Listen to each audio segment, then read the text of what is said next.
नर्मदा नदी का एक वीरान टापू।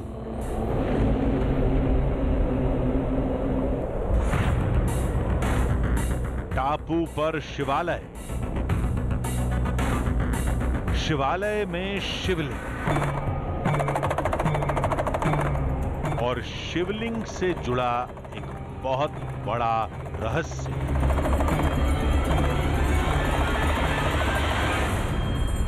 नर्मदा नदी के बीचों बीच एक टापू और उस टापू पर बना एक मंदिर, और उस मंदिर के बारे में हजारों किंवदंतियां, हजारों कहानियां।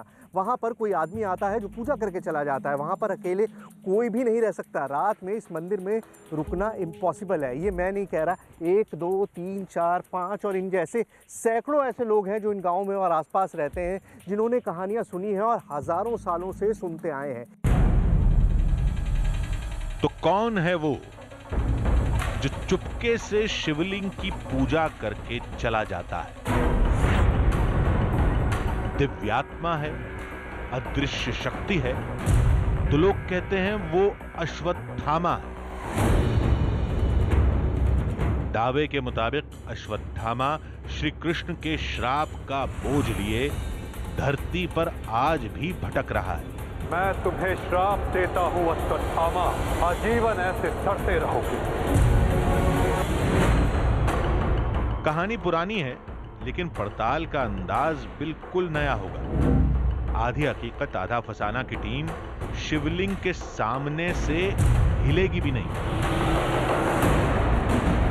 इस बार कोई गोप्रो कैमरा नहीं गिरेगा, किसी आहट पर हमारी तरफ से कोई हलचल नहीं होगी। फिर क्या होगा? बस आराम से बैठ जाइए और देखने के लिए तैयार हो जाइए एक हैरत अंगेज पड़ताल को, चौंका देने वाला नतीजा।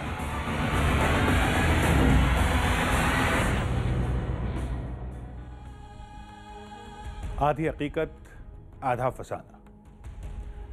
वो सामने होता है लेकिन दिखाई नहीं देता। चलने की आवाज आती है लेकिन कदमों के निशान नहीं मिलते।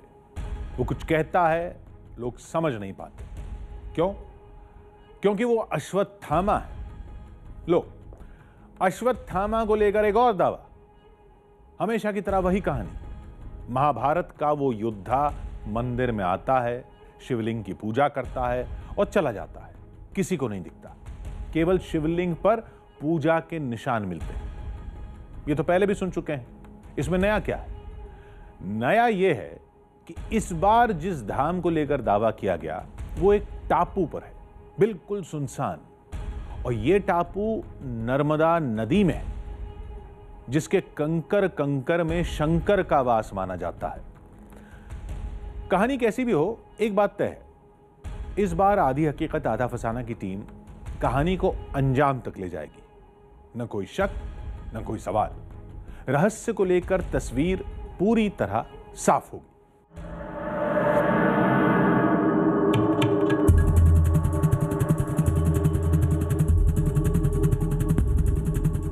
बस बहुत हो गया, अब और नहीं। अश्वत्थामा से जुड़े कई दावे सुने, कई पड़ताल की, लेकिन आज इस कहानी को अंजाम तक जरूर ले जाएंगे।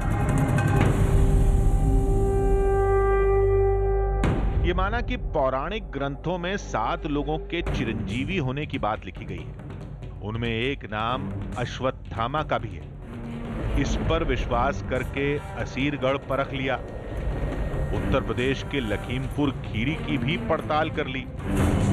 अब आधी हकीकत आधा फसाना की टीम अपने अगले मिशन पर थी। जगह है मध्य प्रदेश में झाबुआ का अलीराजपुर।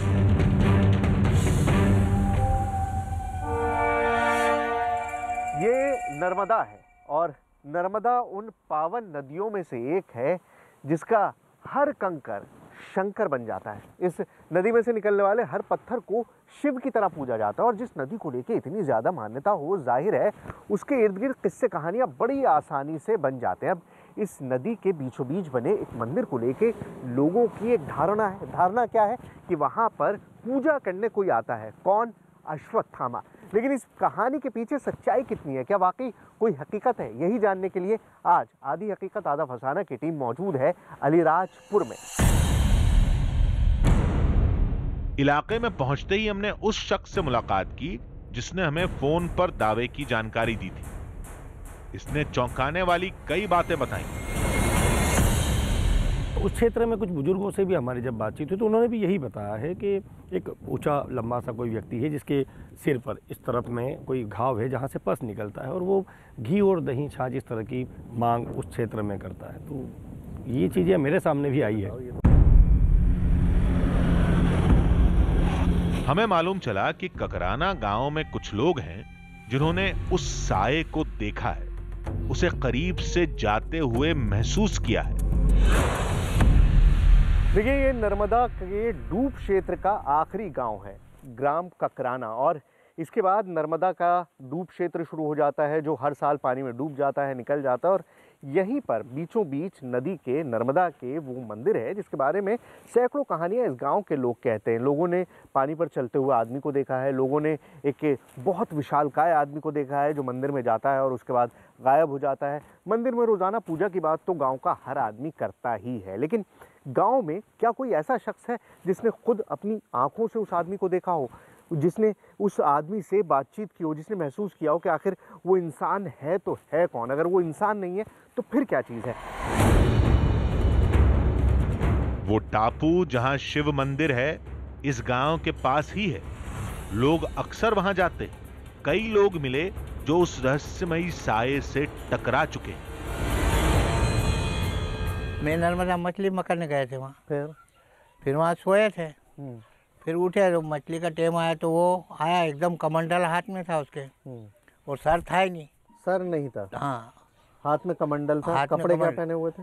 कपड़े तो ऐसे थे, खाली लंगोट लगी हुई थी। अच्छा, बस। और सर नहीं था? सर नहीं था ना, हाथ में कमंडल था। हाथ में कमंडल था, ठीक है। फिर हम घबरा गए, डर गए। भाई ऐसा आदमी कोई भी देखेगा तो डर ही जाएगा। भूत भूत भूत करके मन के यहाँ लोग कहते थे भूत भूत है। एक ही नहीं, कई हैं। पहले गांव में भी वो साया दिखता।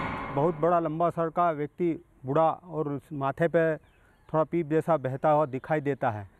मतलब ये एक कहे तो सत्य घटना भी है। हम इसे देखना चाहे तो सत्य घटना है, क्योंकि अश्वत्थामा जीवित है, यह हमारे पौराणिक कथाओं में भी मिलता है।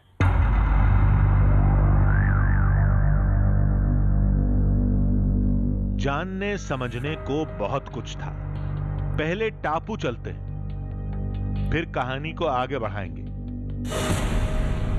नर्मदा नदी के बीच में बना मंदिर भी किसी आश्चर्य से कम नहीं होगा।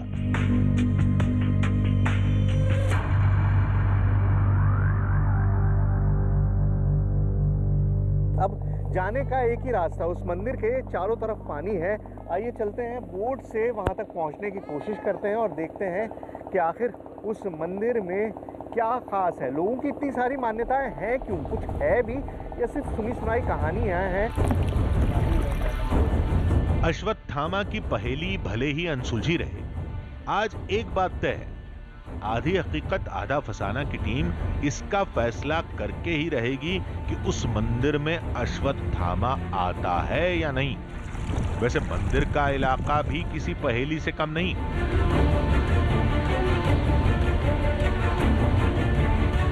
ये पूरा इलाका किसका है किसी को नहीं पता, क्योंकि मेरे एक तरफ जो आपको एरिया दिखाई दे रहा है, ये सारे पहाड़ दिखाई दे रहे हैं, ये बेसिकली मध्य प्रदेश में है। और इस तरफ जो पहाड़ आपको दिखाई दे रहे हैं वो गुजरात में है, और जो मेरे सामने की तरफ है, जाहिर है वो आपको दिखाई नहीं दे रहे, कैमरे के पीछे जो पहाड़ हैं वो महाराष्ट्र में है। मतलब गुजरात, महाराष्ट्र और मध्य प्रदेश के बीच में ये पूरा इलाका है, और इसी वजह से यहाँ का अप्रोच जो है वो बिल्कुल भी नहीं है। लोग आते जाते नहीं हैं और कोई ब्रिज नहीं है, कोई रास्ता नहीं है नदी क्रॉस करने का, सिवाय इस तरह से बोट के जरिए। मैं तुम्हें नहीं नहीं नहीं नहीं नहीं वासुदेव, वासुदेव मुझे क्षमा कर दीजिए, मुझे मृत्यु दे दीजिए वासुदेव, परंतु ऐसा मत कीजिए। नाव से वक्त लग रहा था। हमारी टीम ने एक मोटर बोट से मदद ली। इससे वक्त कम लगेगा और सारा खेल ही वक्त का है। कुछ देर बाद हम शिवालय के करीब थे।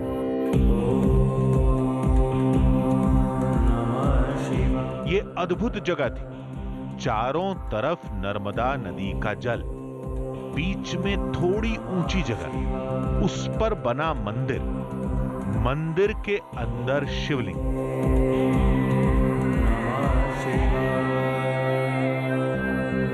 तो टापू अगर आप इमेजिन करते हैं तो टापू आपने जो देखा होगा कार्टून वगैरह के अंदर, वो बीच में होता है और चारों तरफ पानी होता है, करीबन आप इमेजिनेशन समझ लीजिए कि बिल्कुल वैसा सा ही है। लेकिन ये थोड़ा इलांगेटेड है, थोड़ा लंबा है, पतला है और चारों तरफ पहाड़ हैं। ये इसकी टोपोग्राफी जो है वो बहुत ख़ास है क्योंकि इसके चारों तरफ पहाड़ हैं और आसपास कहीं पर भी कोई गांव, कोई आबादी इस तरह की नहीं है जहां से अप्रोच किया जा सके। मैं इस पूरे इलाके को देख रहा हूं तो मंदिर के चारों तरफ एक इलोंगेटेड टापू तो मुझे दिखाई दे रहा है। ये मंदिर है, ये उसके चारों तरफ टापू है और चारों तरफ पहाड़ है और पानी है। मतलब टोपोग्राफी अगर हम समझेंगे तो बहुत क्लियर हो जाएगा कि मंदिर यहाँ पर है और ये चारों तरफ आप जो देख रहे हैं मेरे आसपास, ये सारा उस टापू का किनारा है और कुछ भी यहाँ पर नहीं है। यहां तो इंसान नदी पार करके ही मंदिर पहुंचेगा, लेकिन दावा इंसान का नहीं, अश्वत्थामा का है। 5000 साल से भी पुराना एक योद्धा, महाभारत के समय का। टापू पर कई गांव वाले थे। कहते हैं कुछ बरस पहले अश्वत्थामा गांव में भी आता था। अश्वत्थामा आज भी वही मणि निकली हुई, उसके जो घाव हो गया था उससे पस बह रहा है। तो वो इसी नर्मदा क्षेत्र में सुल्पानेश्वर की झाड़ियों में घूम रहा है। वो जगह जगह किसी को दिखता है और वो आता है तो किसी से घी मांगता है, किसी से दूध मांगता है, किसी से दही मांगता है ताकि मेरा ये घाव भर जाए।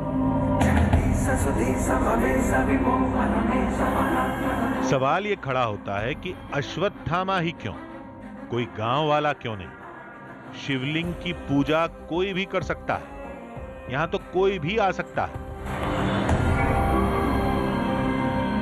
पूजा होने की जहाँ तक बात है, तुम्हें नहीं लगता कि हो सकता है कोई गांव वाला वहां से आ जाता हो या उस किनारे से आ जाता हो? नहीं, आने के सब दूर तो पानी पानी है, तो आएगा कैसा आएगा वो? पानी तो है चारों तरफ। हाँ, वो इतने गहरे पानी के तैर भी नहीं सकता व्यक्ति, नहीं तैर सकता। हाँ, कोई चांस नहीं है। नहीं, चांस नहीं आने का। पानी तो गहरा है, नर्मदा सबसे गहरी नदियों में से एक है हिंदुस्तान की और वाकई मतलब जितना चौड़ा किनारा है वहाँ से तैर के तो नहीं आ सकता, बोट से तो आ सकता है। हाँ, बोट से आ सकता है। हाँ। बोट से आ सकता है, छोटी नाव उनसे आ सकता है। हाँ, तो हो सकता है कोई रोजाना आ जाता हो। देखा नहीं देखा किसी ने नहीं है, बोट किसी ने नहीं देखी आज तक यहाँ पे, क्योंकि शाम के बाद। अच्छा ये बताओ, शाम के बाद यहाँ पे रुकते क्यों नहीं है? शाम के बाद में कोई नहीं रुकता, सब चल जाते हैं। अपशगुन होता है, अनहोनी होती है, ऐसी जगहों पर यही सब कहानियां रहती हैं। हमने भी किसी को नहीं रोका। वैसे भी निगरानी के लिए हमारी टीम ही काफी थी।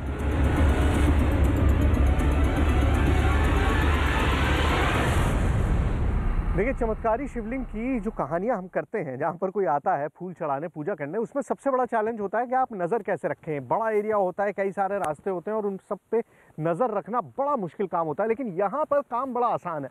मंदिर आपके सामने है और चारों तरफ पानी है, छोटा सा टापू है। मतलब अगर ज़रा भी हरकत होगी, पानी में कोई बोट आएगी, कोई तैर कर आएगा तो आवाज़ आपको आ जाएगी। कोई आता हुआ दिखेगा, अंधेरा भी होगा, तब भी उसके बावजूद पानी में हलचल तो नज़र आएगी ही। यानी बहुत आसान है नज़र रखना। अगर यहाँ पर कोई आएगा तो मेरी नज़रों से नहीं छुप पाएगा, क्योंकि चारों तरफ पानी है, पानी ही पानी है। पानी में से तैर के आएगा, बोट से आएगा, जैसे भी आएगा, इस मंदिर तक जो भी पहुँचेगा उसको हम आज देख ही लेंगे।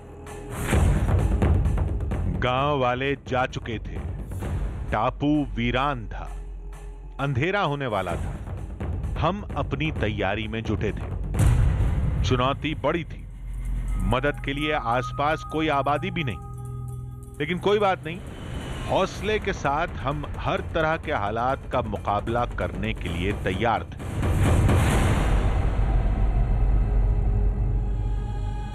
आधी हकीकत आधा फसाना। अश्वत्थामा की पड़ताल हम पहले भी कर चुके हैं।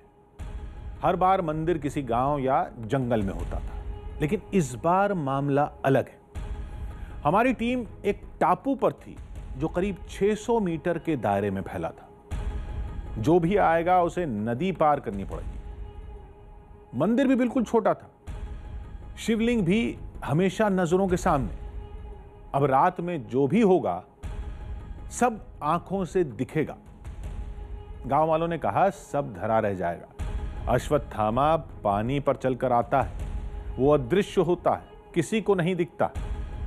हमारी टीम के लिए यह कोई नई बात नहीं थी, बहुत बार सुन चुके हैं। सभी बातों को दरकिनार करके हम टापू पर डट गए। फिर जानते हैं आधी रात क्या हुआ? बताने से बेहतर आप खुद देखिए।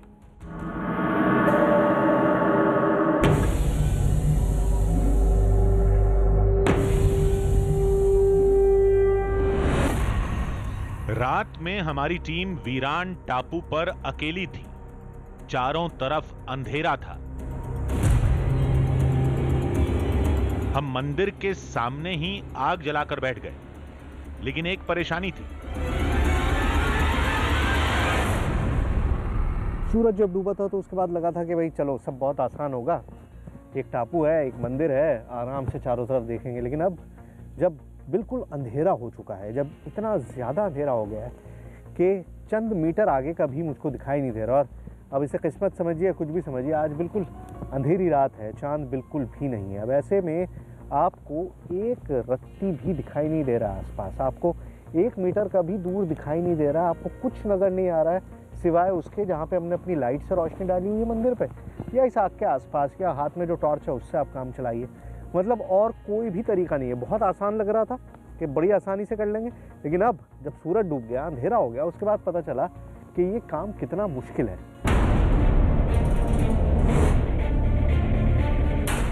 अंधेरा घना था, लेकिन मंदिर पर लाइट लगी थी। अगर कुछ हुआ तो साफ दिखेगा। हमने एक कैमरा भी लगा रखा था। देखिए, इस वक्त मेरे सामने 2 कैमरे हैं। एक ये वाला कैमरा है जिससे आपको दिखाई दे रहा होगा, और एक ये GoPro कैमरा है। अब आपने देखा होगा, हमने पहले भी हर बार जब इस तरह की हम कोई इन्वेस्टिगेशन करते हैं तो GoPro कैमरा रख देते हैं, लेकिन अचानक वो गिर जाता है या उसके साथ कोई हादसा हो जाता है। आज मैं कोशिश ये कर रहा हूँ कि GoPro के साथ कोई हादसा ना हो, ताकि इस मंदिर में अगर कोई एक्टिविटी हो तो वो हमको दिखाई दे। अब GoPro कैमरा मैंने यहाँ पर रख दिया है, ये बिल्कुल सामने है। अभी तो मैं नज़र आ रहा हूँ इसके अंदर, इस कैमरे के अंदर, लेकिन पीछे मंदिर होगा, और इसका पूरा आउटपुट जो है वो यहाँ मुझे मेरे फ़ोन पे मिलता रहेगा। मतलब जो भी एक्टिविटी यहाँ पर होगी इस मंदिर के इस मेन दरवाजे से, अगर कोई अंदर आएगा, बाहर जाएगा, कोई भी एक्टिविटी होगी तो वो यहाँ फ़ोन पे मुझे दिखाई देता रहेगा। मतलब कोई भी अब गलती की गुंजाइश नहीं छोड़ी है। कोशिश ये किया है कि स्टेबल प्लेटफॉर्म पे रखें, GoPro गिरे नहीं, बंद ना हो, बैटरी पूरी तरह से चेक कर लिए, और आउटपुट अपने पास पूरे वक्त रहेगा। मतलब हम कहीं पे भी रहें, वाईफाई से ये फ़ोन जुड़ा रहेगा और मुझे नज़र आता रहेगा कि इस मंदिर में क्या एक्टिविटी हो रही है। मतलब पूरी तैयारी, हर तरह से चौकस। दावे के मुताबिक शिवलिंग पूजने का काम दिव्य शक्ति का है, तो हलचल जरूर नजर आएगी। काम किसी इंसान का होगा तो आने वाले को नदी पार करनी होगी। अब हमारी टीम हर तरह से आश्वस्त थी। अंधेरा है तो आपको कुछ नज़र तो आ नहीं रहा है, लेकिन इस अंधेरे के साथ साथ एक एडवांटेज ये है कि बहुत गहरा सन्नाटा भी है। मतलब पानी में अगर एक पत्थर भी मैं डालूंगा तो उसकी आवाज़ आएगी, तो जाहिर बात है अगर कोई बोट आएगी तो उसके चप्पू चलेंगे, या मोटर बोट होगी तो उसकी मोटर चलेगी, तो आवाज़ बोट की तो आपको बड़ी आसानी से आ जाएगी, और डायरेक्शन का अंदाज़ा भी हो जाएगा। जब आपकी आंखें काम नहीं कर रही होती ना, तो कान काम कर रहे होते हैं। इस वक्त आवाज़ का जो सेंस है ना, वो बहुत ज़्यादा तेज़ है। पता चल रहा है कि अगर इधर से आहट आ रही है तो कहाँ से आ रही है, अगर इधर से आहट आ रही है तो कहाँ से आ रही है।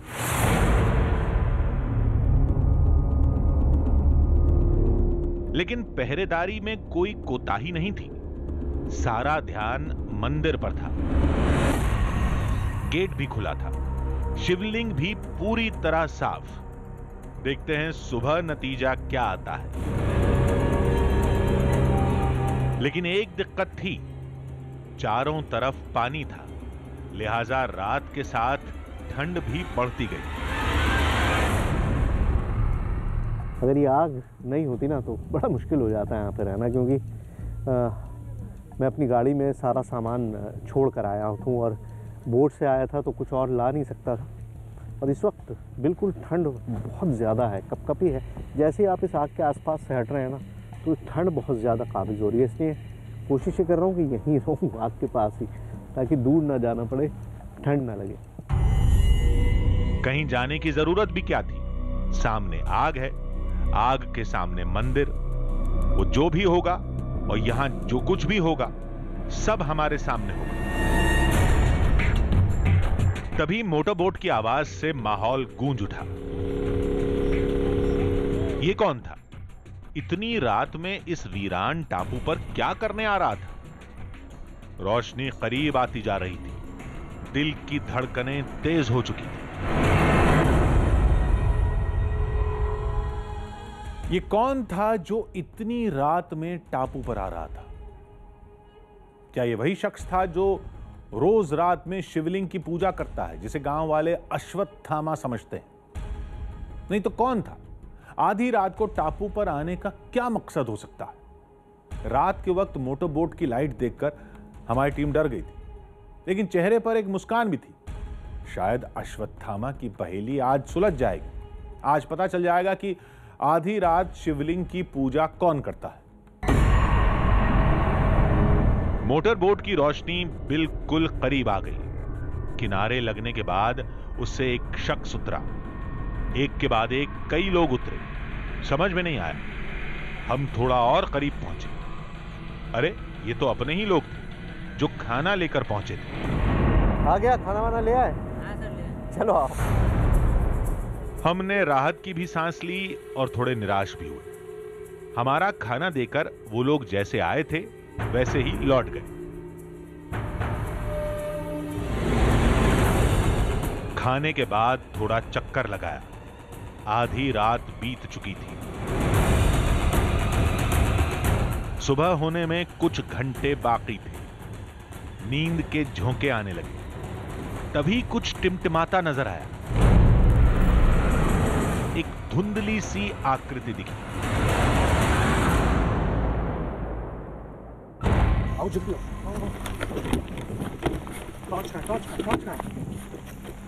नहीं है यार, अंदर होगा, आगे चलते। कोई गया है? आगे चलता। नहीं भाई, कहाँ जाओगे? वहाँ कहाँ अंधेरे में जाओगे? अरे पानी ही तो है, उसके आगे कोई रास्ता थोड़ी है, कहीं ना कहीं तो कोई होगा ही। आओ यार, मत रुको अब, आओ।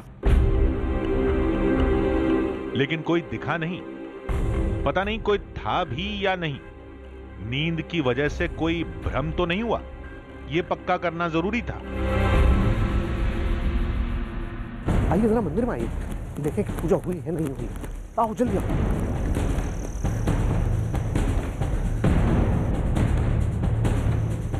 नहीं है। अब कोई मसला नहीं था। शिवलिंग पर पूजा के निशान नहीं थे, यानी मामला अब भी हमारे नियंत्रण में था।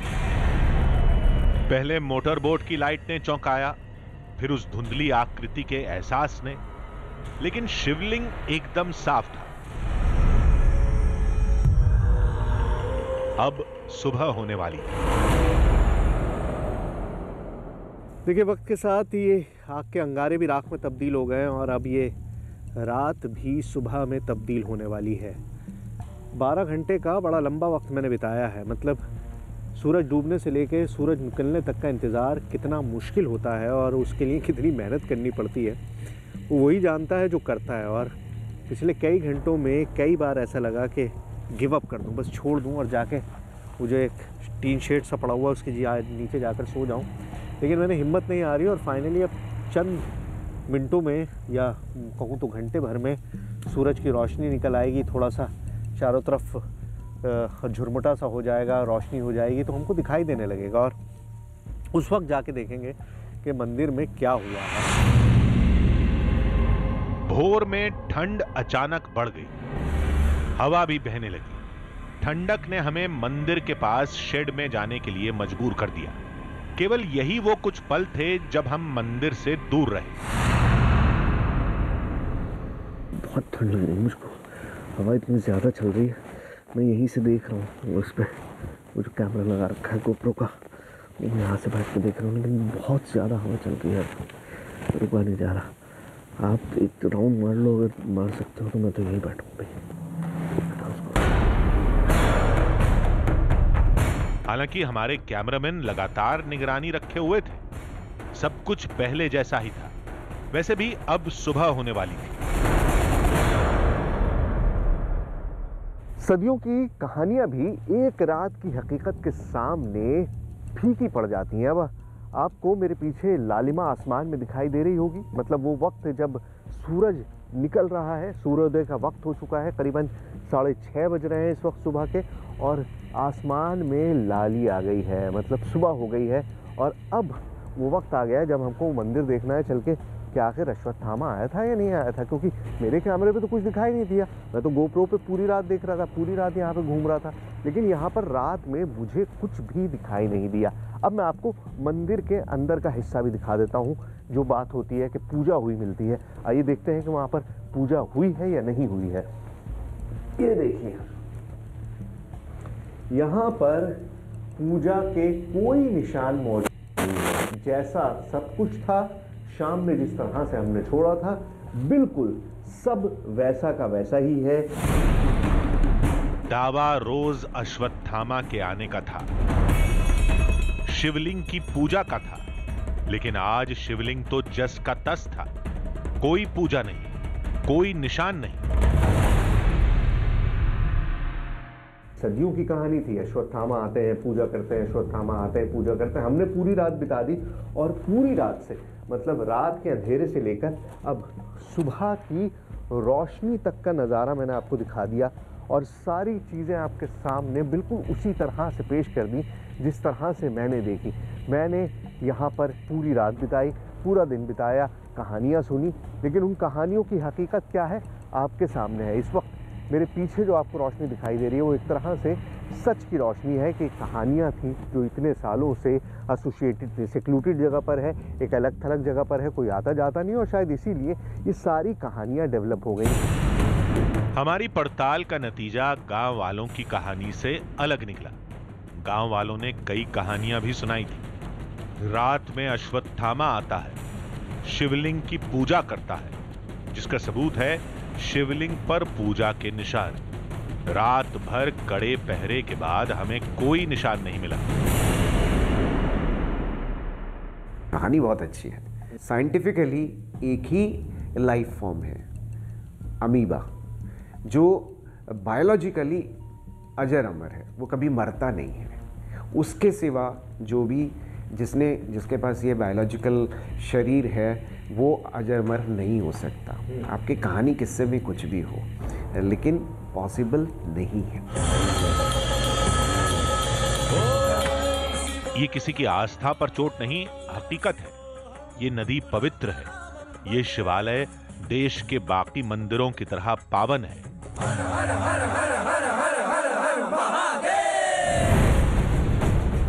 शिवलिंग से जुड़ी आस्था भी सच्ची है, लेकिन शिवलिंग की पूजा करने महाभारत का योद्धा अश्वत्थामा आता है, ये बात फसाना साबित हुई।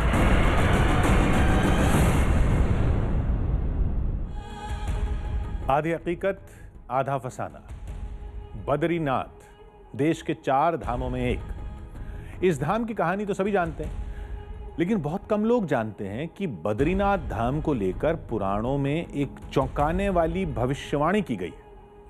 स्कंद पुराण में युगों पहले महर्षि वेद व्यास ने लिख दिया था कि कलयुग में बद्रीनाथ धाम अपनी जगह से अचानक गायब हो जाएगा, और ठीक उसी वक्त हिमालय की गोद में एक नया धाम प्रकट होगा, जिसे पुराणों में भविष्य बद्री का नाम दिया गया है, जहां मौजूदा धाम की तरह भगवान विष्णु का वास होगा।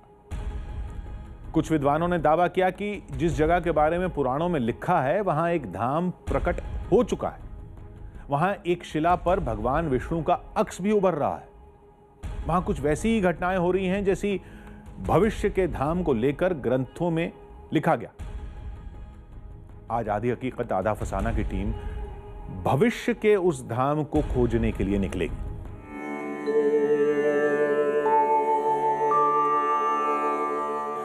ओम त्र्यंबकं यजामहे सुगंधिं पुष्टिवर्धनम्।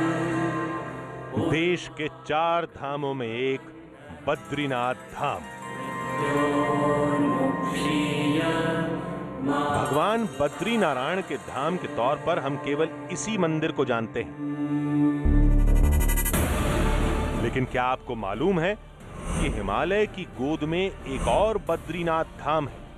वक्त के साथ ये बद्रीनाथ धाम एक दिन गायब हो जाएगा।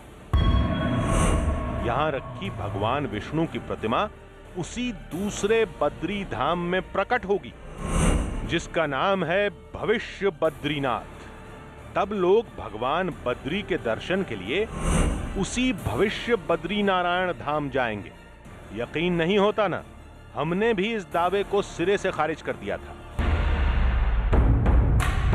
लेकिन बरसों से धर्म ग्रंथों का अध्ययन कर रहे कुछ धर्माचार्यों के मुताबिक ये दावा नहीं बल्कि एक भविष्यवाणी है जो युगों पहले पुराणों में लिख दी गई थी।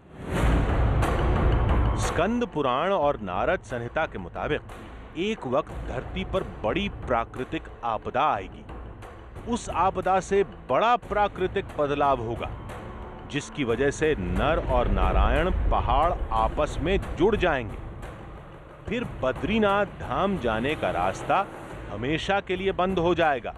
तब भगवान बद्रीनाथ के दर्शन भविष्य बद्रीनाथ नाम की एक जगह पर होंगे, जहां पर भगवान बद्री की मूर्ति अपने आप प्रकट होगी।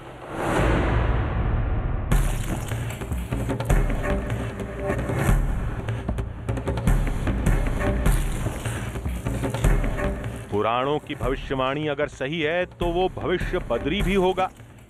भविष्य बद्री होगा तो वो शिला भी होगी, लेकिन कहां, किधर, देश के किस कोने में? हमारे पास भविष्य बद्री जाने का कोई नक्शा नहीं था। फिर हमने इस पड़ताल की शुरुआत उस जगह से की जहां से ये कहानी शुरू होती है।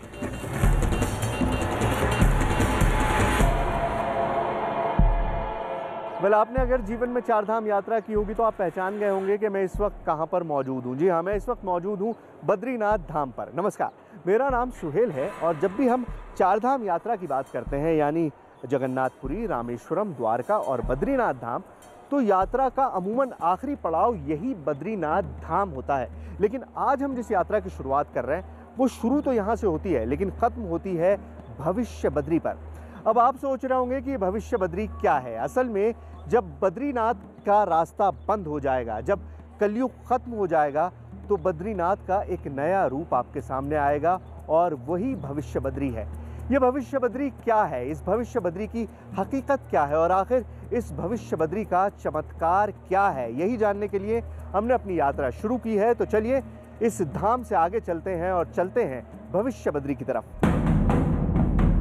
बद्रीनाथ में हमें भविष्य बद्री के रास्ते की तलाश थी, एक ऐसा सूत्र जो आगे बढ़ने की दिशा बताए। फिर हमारी मुलाकात एक धर्माचार्य से हुई, जिनके पास भगवान विष्णु के उस अद्भुत धाम से जुड़ी कई जानकारियां थी। यहाँ पर पुराण जो स्कंद पुराण है, स्कंद पुराण ने एक एक पग नाप करके लिखा है इस भूमि के संबंध में। जब बद्रीनाथ अगम्य हो जाएंगे तो उसके बाद लोग भविष्य बद्री में जाकर बद्रीनाथ के दर्शन होंगे। अभी भविष्य बद्री में एक मूर्ति, एक शिला में एक मूर्ति स्वयं प्रकट हो रही है। मुझे मेरे जीवन का बहुत लंबा अंतराल नहीं है, परंतु इन 60-70 सालों में मैंने जो सुना, तब जो था वो कुछ भी नहीं था, आज बहुत कुछ आ गया है। तो इसी प्रकार से वहाँ पर एक शिला में भगवान बद्रीनाथ का श्री विग्रह बन रहा है। यानी भविष्य बद्री धाम के बनने की प्रक्रिया शुरू हो चुकी है। एक शिला अपने आप जमीन से बाहर निकल रही है। दावा है कि उस शिला में भगवान का अक्स उभर रहा है। पत्थर में अपने आप मूर्ति का निकलना, आप एक बार खोज देखिए, आओ ना, वहाँ पत्थर में स्वयं भगवान उत्कीर्ण हो रहे हैं, कलाएं बन रही है। जब हम सुने थे तब तो छोटा था, परंतु अब हम सुनते हैं, जब हम देखे थे तब नहीं था इतना, पर अब जब हम सुनते हैं तो उसमें तो नक्शे के निकलने लग गए। तो चमत्कार तो है ही। ये सारी बातें हम तभी मानेंगे जब अपनी आंखों से देखेंगे। लेकिन भविष्य बद्री पहुंचा कैसे जाए? इसका जवाब भी पुराणों में दर्ज एक श्लोक से मिला। एक श्लोक आता है कि यावद विष्णोः कला तिष्ठेत ज्योति सिंहे निजालये तावद वै वदरी गम्या अगम्या च ततः परम। तो मतलब जब तक नृसिंह भगवान का वजूद जोशीमठ में है तभी तक बद्रीनाथ सुरक्षित है, ये तो माना जा सकता है। पुराणों के इस श्लोक का नाता भविष्य बद्रीनाथ से है, जिसका एक सिरा जुड़ता है जोशीमठ के नरसिंह मंदिर से। भविष्य बद्रीनाथ की खोज में अब हमारा अगला पड़ाव जोशीमठ था। कहते हैं बद्रीनाथ की तरह भविष्य बद्री की स्थापना भी आदि शंकराचार्य ने की थी और बद्री विशाल के दर्शन से पहले जोशीमठ के नरसिंह मंदिर जाना जरूरी होता है। तो उस मंदिर से भविष्य बद्री का भी कोई ना कोई नाता जरूर होगा।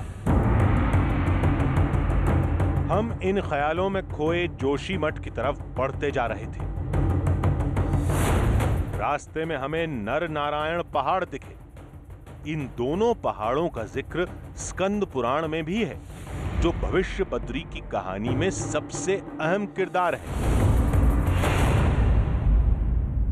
ये रास्ता आप मेरे पीछे देख रहे हैं, दो पहाड़ों के बिल्कुल बीच में से काट के ये रास्ता बना हुआ है और इसे गेटवे टू बद्रीनाथ भी कहा जाता है। ये रास्ता आज से नहीं है, ये रास्ता बहुत पुराने ज़माने से है। पुराणों तक में जिक्र है कि एक वक्त ऐसा आया था जब राक्षसों ने धरती पर हमला कर दिया था और बद्रीनाथ की रक्षा के लिए नर और नारायण नाम के दो देवताओं ने रास्ते को बंद कर दिया था। ये पहाड़ हैं, एक नर और एक नारायण। आज हम इन्हें जय विजय के नाम से भी जानते हैं और लोकल लोग पटमिला के नाम से इनको पुकारते हैं। लेकिन बड़ी बात यह है कि जब भी कोई प्राकृतिक आपदा आती है, कोई अर्थक्वेक आता है, कोई बड़ा जलजला आता है, तो ज़मीन खिसक जाती है और मान्यता यही है कि एक वक्त ऐसा आएगा जब ये दोनों पहाड़ आपस में मिल जाएंगे, बद्रीनाथ का रास्ता हमेशा के लिए बंद हो जाएगा और तब भविष्य बद्री का रास्ता खुलेगा। यहां से हम तेजी से जोशीमठ के नरसिंह मंदिर के लिए बढ़े, जहां भविष्य बद्री से जुड़े सबसे अहम सुराग मिलने की उम्मीद थी। जोशीमठ पहुंचकर हम उसी सुराग की तलाश में जुट गए। फिर जो मालूम चला उसने हमें हैरत में डाल दिया। तो आखिरकार हम सिंह देवता के उस मंदिर तक पहुंच चुके हैं जिसके बारे में बद्रीनाथ में हमें बहुत सारी कहानियां सुनने को मिली। क्या वाकई कोई भविष्य बद्री है? क्या वाकई कोई ऐसी जगह है जो बद्रीनाथ के खत्म होने के बाद, यानी जब बद्रीनाथ का रास्ता बंद हो जाएगा, तो एक बद्रीनाथ और हमारे सामने प्रकट होगा? लोगों ने बहुत सारी बातें बताई और उन सारी बातों का सीधा ताल्लुक जोशीमठ के इसी मंदिर से है, क्योंकि यहीं पर नरसिंह देवता की वो मूर्ति है जिसकी भुजा, जिसका हाथ लगातार पतला होता जा रहा है। और कहा यह जा रहा है कि जैसे ही ये हाथ टूट जाएगा, अपनी जगह से हट जाएगा, वैसे ही कलयुग की समाप्ति हो जाएगी और उसके बाद वो रास्ता बंद हो जाएगा जो बद्रीनाथ तक जाता है। क्या है इस मूर्ति की हकीकत और क्या वाकई कोई ऐसी मूर्ति है जिसका हाथ लगातार छोटा होता जा रहा है? और क्या है भविष्य बद्री की हकीकत? यही जानने के लिए हम यहाँ पर आए हैं।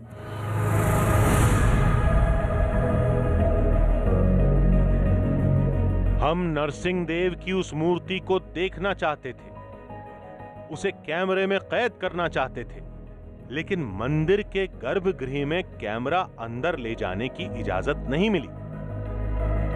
फिर पुजारी ने बताया कि मूर्ति की कलाई अब बाल जितनी पतली हो चुकी है। वज्रासन में भगवान यहाँ पर बैठे हुए हैं, तो दूसरा हाथ भगवान का बिल्कुल सामान्य है और क्योंकि हम रोज अभिषेक करते हैं, ये हमें सौभाग्य है परमात्मा की कृपा से। तो वो हाथ दूसरा जो है बिल्कुल बाल के नोक के बराबर जो है नीचे, जो भगवान एक जांग जो है जमीन में से रखी हुई है, उस पर जो है हाथ बिल्कुल पतला है, बिल्कुल बारीक के नोक के बराबर। तो हम वहाँ पर सावधानी से भगवान का अभिषेक भी करते हैं और एक मन में एक भाई जैसा भी रहता है, कहीं खंडित ना हो जाए। अब कोई इसे माने या न माने, लेकिन जोशीमठ के लोग नरसिंह देव की इस कहानी में बहुत यकीन रखते हैं। उत्तराखंड में आई हर आपदा को पुराणों की उस भविष्यवाणी से ही जोड़कर देखा जाता है। और ऐसा लग रहा है कि जिस प्रकार के प्रकृति अपना देख रही है, केदारनाथ आपदा से लेकर के इस प्रकार की रोज आपदा, मई में हमने कभी ऐसा देखा नहीं था इस प्रकार के आपको कभी कभी संदेह होता है कि क्या भविष्य बद्री का मार्ग अब खुलने ही वाला है। यानी हमारा अंदाजा सही निकला। पुराणों में गुम उस भविष्य बद्रीनाथ का रास्ता इसी जोशीमठ से निकलता है, लेकिन किधर, किस दिशा में? जोशीमठ के बारे में आपको मैं बताऊं, जोशीमठ एक तरह से हिमालय का दिल है और सारे रास्ते यहीं से निकलते हैं गढ़वाल से। हमको जाना है तपोवन। तपोवन यहाँ से 15 किलोमीटर दूर है और तपोवन पहुंचकर हमें अपनी अगली मंजिल का पता चलेगा, भविष्य बद्री का रास्ता पता चलेगा। वो रास्ता जो पैदल है, मुश्किल है, लेकिन भविष्य बद्री तक हमको लेकर जाएगा। आखिर जैसे तैसे हम रिंगी गांव पहुंच गए, जहां हमें भविष्य बद्रीनाथ का पहला बोर्ड दिखा। तो बद्रीनाथ का रास्ता तो आपने देखा होगा, लेकिन जो अब मैं आपको इस वक्त दिखा रहा हूं आपने कभी पहले नहीं देखा होगा। ये रास्ता है भविष्य बद्री का। जब कलयुग खत्म हो जाएगा, जब बद्रीनाथ का रास्ता बंद हो जाएगा, तो आप किस रास्ते पर आएंगे? इसी रास्ते पर आएंगे जनाब। यही है रास्ता भविष्य बद्री का और यहाँ से सीढ़ियाँ शुरू होती हैं, उसके आगे चढ़ाई है। क्या मिलेगा इस रास्ते में पता नहीं है, लेकिन कोशिश यही है कि इस सफ़र को हम पूरा ज़रूर करेंगे। हम अपनी मंजिल से महज 7 किलोमीटर दूर थे, जिसके बाद दिखेगा भविष्य का वो बद्रीनाथ जिसका जिक्र पुराणों में, ग्रंथों में, लेकिन हकीकत में उसे चंद स्थानीय लोगों के अलावा किसी ने नहीं देखा। कैसा होगा भविष्य का वो बद्रीनाथ और कैसा होगा उसका चमत्कार? क्या वाकई वहां हमें कोई स्वयंभू शिला मिलेगी? क्या उस शिला में भगवान विष्णु का अक्स दिखेगा? अगर ये सब मिल भी गया तो क्या पुराणों की भविष्यवाणी बिल्कुल सटीक है?